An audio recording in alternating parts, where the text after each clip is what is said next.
আল্লাহ রাসূল সাল্লাল্লাহু আলাইহি ওয়াসাল্লাম বলছেন, আবু হুরায়রা রাদিয়াল্লাহু তাআলা আনহুর বর্ণনা, আফদালুস সাওমি আস-সিয়ামু বা'দা শাহরি রমাদান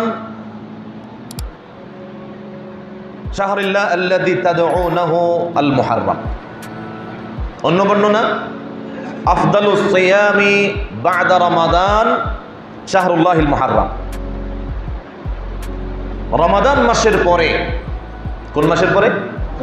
রমাদান মাসের পরে রোজা রাখার জন্য সবচেয়ে উত্তম মাস হচ্ছে মুহররম মাস। সবচেয়ে উত্তম মাস হচ্ছে মুহররম মাস। এখানে আরো কিছু হাদিসের সাথে সমন্বয় করে আমলের জায়গাটা ঠিক করতে হবে। মুহাদ্দিসিন ইকরাম সে বিষয়গুলো সামনে এনেছেন। প্রথম হচ্ছে আম্মাজান আয়েশা সিদ্দিকা রাদিয়াল্লাহু তাআলা আনহার একটা বর্ণনা। তিনি বলছেন যে আমি রাসূলুল্লাহ সাল্লাল্লাহু আলাইহি ওয়াসাল্লামকে রমাদান মাসের পরে শাবান মাস তিনি যেভাবে রোজা রেখেছেন এরকম অন্য কোনো মাসে রোজা রাখতে দেখিনি। অন্য কোনো মাসে রোজা রাখতে দেখিনি। এই হাদিসের আমলের দিকটা বিশ্লেষণ করতে গিয়ে যে বিষয়টা সামনে এসেছে যে মুহররম মাস যদি রমাদান মাসের পরে হাদিসের ঘোষণা অনুযায়ী রোজা রাখার জন্যে, রমাদান মাসের পরে সাওম পালন করার জন্যে সেরা মাস হয়, তাহলে কতদিন? সারা মাস না মাসের অর্ধেক সময় না অধিকাংশ সময়? এটা নিয়ে যেহেতু হাদিসের মধ্যে সুস্পষ্ট বক্তব্য নেই, স্বাভাবিকভাবে এখানে মতভিন্নতা হবে। সেক্ষেত্রে বড় অংশ মুহাদ্দিসিন প্রাধান্য দিয়েছেন এই শ্রেষ্ঠত্বটা সেই পাবে যে রমাদান মাসের পরে গোটা মুহররম মাস রোজা রাখবে। রমাদান মাসের পরে গোটা মুহররম মাস যে রোজা রাখবে এটা একটা মুস্তাহাব আমল, তাহলে সে একটা সেরা আমলের অধিকারী হবে রোজা পালন করার দিক থেকে রমাদান মাসের পরে।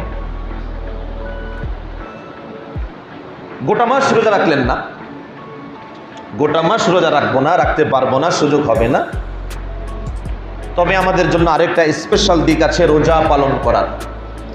সেটা মুহররম মাসের একটা বিশেষ দিন, ইয়াউম আশুরা, ইয়াউম আশুরার দিন।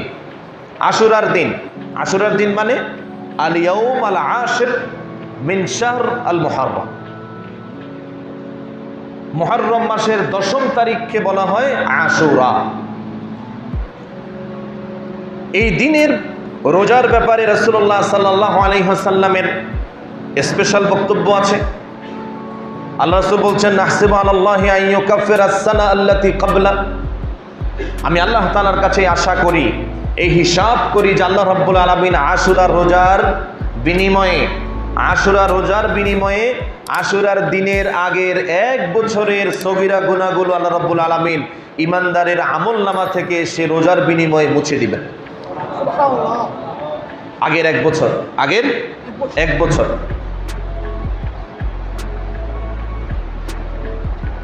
আল্লাহ রাসূল বলছেন এই আশুরার রোজা তোমরা রাখবে একটা না, 2টা। এই বিধান আমাদের জানা, মনে করিয়ে দেয়া আমল করার ক্ষেত্রে, করানোর ক্ষেত্রে যেন আমরা সাবধান থাকি। রাসূল সাল্লাল্লাহু আলাইহি ওয়াসাল্লাম বলছেন, লাইন বাকিতু আও লাইন ইশতু, আমি যদি বেঁচে থাকি ইলা কাবিলিন, আগামী বছর পর্যন্ত যদি আমি বেঁচে থাকি, লা আসুমান্না তাসি', তাহলে আমি 9ম দিনও রোজা রাখবো। মুহররম মাসের 9ম দিন আমি রোজা রাখবো। লা আসুমান্না তাসি', তার মানে যে বিধানটা আমাদের কাছে পরিষ্কার হলো, আশুরা রোজাকে কেন্দ্র করে আমরা রোজা রাখবো কয়টা? 2টা। আরেকটা হাদিসের বক্তব্য আমাদের জন্য এই আমল করার দিকটাকে সহজ করে দিয়েছে। কোনো কারণে আপনার 9ম দিন মিস হলো, তাহলে আপনি 11তম দিনের দিন রাখবেন, হয় তার আগে একটা অথবা তার পরে একটা। কেন? এটা একটা ইবাদত, এই ইবাদতটা ইহুদিরাও করে, এবং কি এই ইবাদতের মূল আনুষ্ঠানিকতাটাও বনি ইসরাইল থেকে, মুসা আলাইহিস সালাম থেকেই শুরু। তারা এই ইবাদত করে, এই রোজা তারা রাখে, তবে তারা রাখে একটা। তারা রাখে।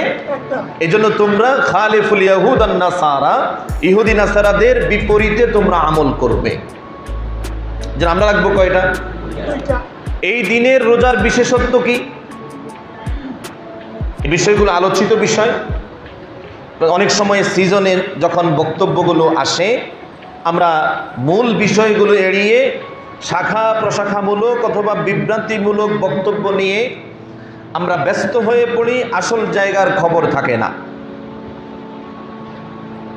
এই বিষয়টা আমাদেরকে সুস্পষ্টভাবে মনে রাখতে হবে, যেহেতু বহুকাল থেকেই বিশেষ করে আমাদের এই উপমহাদেশের মানুষের জেহেনে আশুরার দিন মানে কারবালার দিন বুঝে, আশুরার দিন মানে কারবালার দিন বুঝে। আশুরার দিন আসলে কি এটা সে জানে না। তারা জানে না বলে আশুরা আসলেই ওয়াজ চলে যায় কুলহু আল্লাহ থেকে কারবালার দিকে, কুলহু আল্লাহর ওয়াজ আর থাকে না। না, আশুরার ওয়াজের সাথে মূলত বলেন আশুরা নিয়ে আমি আপনি যে ওয়াজ করব সে ওয়াজটা সবচেয়ে বেশি গুরুত্বপূর্ণ না আমার রাসূল যে ওয়াজ করেছেন সেটা গুরুত্বপূর্ণ? আশুরা নিয়ে রাসূলের ওয়াজটা বেশি গুরুত্বপূর্ণ, বেশি মর্যাদার দাবি রাখে। রাসূলুল্লাহ সাল্লাল্লাহু আলাইহি ওয়াসাল্লামের ওয়াজ কি?